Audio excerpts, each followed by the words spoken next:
Perfect. So in terms of the form of content, a lot of people are saying, look, we're just overwhelmed with information. We don't want to read another blog. We already have the Twitter feed. We already have the Facebook and everything else. How can you make your content more accessible to people? Do you make videos? Do you just take a picture a day? Do you make a funny video? What makes it sort of more of an entertainment as well as information? It gets down to two issues. One is setting up filters, and two, of being very directed in the content that you're creating. If you have this feeling of, oh, I'm overwhelmed, there's Facebook and Twitter and there, I've got all these streams. The problem is you haven't set up your filters correctly. Clay Shirky has an incredible presentation about this. If you just do a search on Clay Shirky and breakdown of filters, you'll see his presentation. It's phenomenal. I ended up writing about it a couple of years ago at an event. But the critical issue is you want to own something. You want to own a category. I'm trying to do this with one client. You pick a phrase or a series of phrases or a space, and you just start writing content around that. And anybody else who's writing content about it, you leave comments there and you link back to your comments. So you're creating sort of your own link back network, which is, as we know, how Google does a lot of ranking itself. Right. And you make friends with the people who are talking about the same kind of content you're talking about. So you just have to be extremely more directed about what you're doing rather than being kind of all over the map, if you will. I mean, that's really the point, is know what the voice is you want to create. I mean, think about it. It goes, it would be great if I was known for XYZ. Yeah. I mean, if everyone thought XYZ and they immediately thought David Spark, then boom, I'd be a star. If you can define that in your head, then you know what to go after. And that's really it. Determine what it is you want to be known for, and then just go after it. I understand that, but what if you're just, let's say, a computer geek, and who are you really going up against, Bill Gates or Steve Jobs? So no, not necessarily. You're not. No, this was a topic that came up a lot at the Enterprise 2.0 conference, and it refers to personal branding. And so one of my clients is Dice.com, which is an online job board for tech jobs. And a huge portion of the Enterprise 2.0 conference was about how Enterprise 2.0 communications, which is essentially taking these sort of public Web 2.0 technologies and bringing them within an organization, because they became so efficient for communicating outside, why don't we bring them inside, right? Right. So how it's helping human resources, but not only that, how it's helping personal branding. And got a ton of great interviews. Go to the youtube.com/diceoutloud channel and you'll see a bunch of these interviews.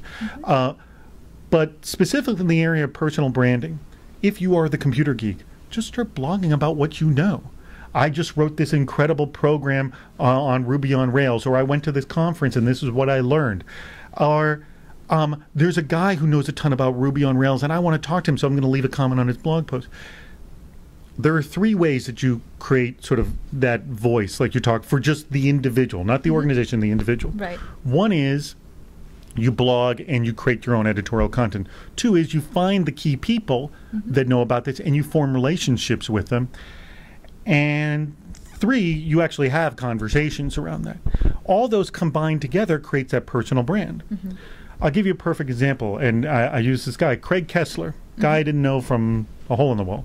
Just started leaving comments on my blog, was reading my blog, leaving comments. Every now and then he would send me a personal email.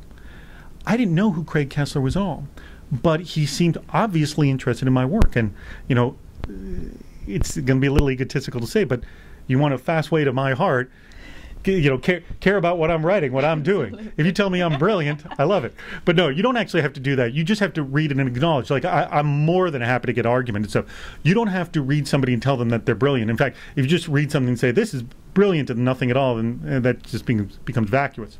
But he just started leaving all these comments. And then, after, maybe he left 7 comments, maybe 3 emails. After that, he was actually working in public relations. He asked me to take a look at a product he was working on. Of course I'd look at a product he was working on. He cared about me first. In fact, he put a lot of time and effort in caring about me. Conversely, I get mass-mailed press releases out the wazoo. You know how many I delete? 100% of them. Every single one. But you behave like Craig Kessler, I'll talk to you. So that's, I always say, everyone says, oh, who has time for that? I go, if you want to make impact on one specific person, you can do it. But just target that person. Absolutely.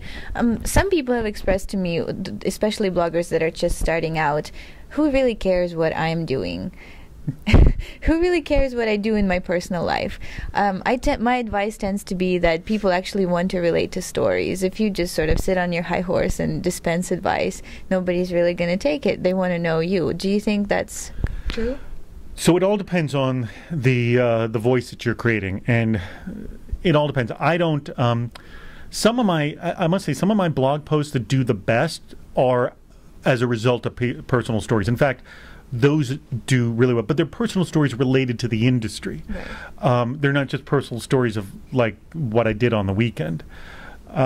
So I may have had a bad experience or something I thought was phenomenal, and I describe what it is. Then there are the, hey, you know, Facebook just released its new messages platforms. This is what I think about it. And it's good if that's the voice you want to be, the guy who talks about messaging, then it's important to get your opinion out right away when that story comes out, because everyone's paying attention to it at that time. But there's some people who just are great writers. I have a friend, Rebecca, who's a phenomenal writer, and she just writes personal stories, and she has a great readership. I mean, fantastic readership, and they leave comments, and they are concerned about the things she writes, and she puts a lot of time and effort into her work and writing. Again, it goes down to what is the voice you want to create. Do you want to be Rebecca? Mm-hmm. Do you want to be the person that always has an opinion about any story about messaging? Or do you want to be sort of a general tech person that tells personal stories about what's going on in their life in tech? And again, I'm using tech because that's pretty much what I work in. Mm-hmm. But it all depends what is the voice you want. Now, it's not easy to have that answer right away, but it takes some time. And so you can't assume that you're going to find your voice immediately, but just write and you'll discover it over time. What about if one of our viewers wanted to become a Tim Ferriss of the blogosphere, you know, create a term like he did, I believe his lifestyle design, right, and to do strange and crazy experiments in his life and blog about that?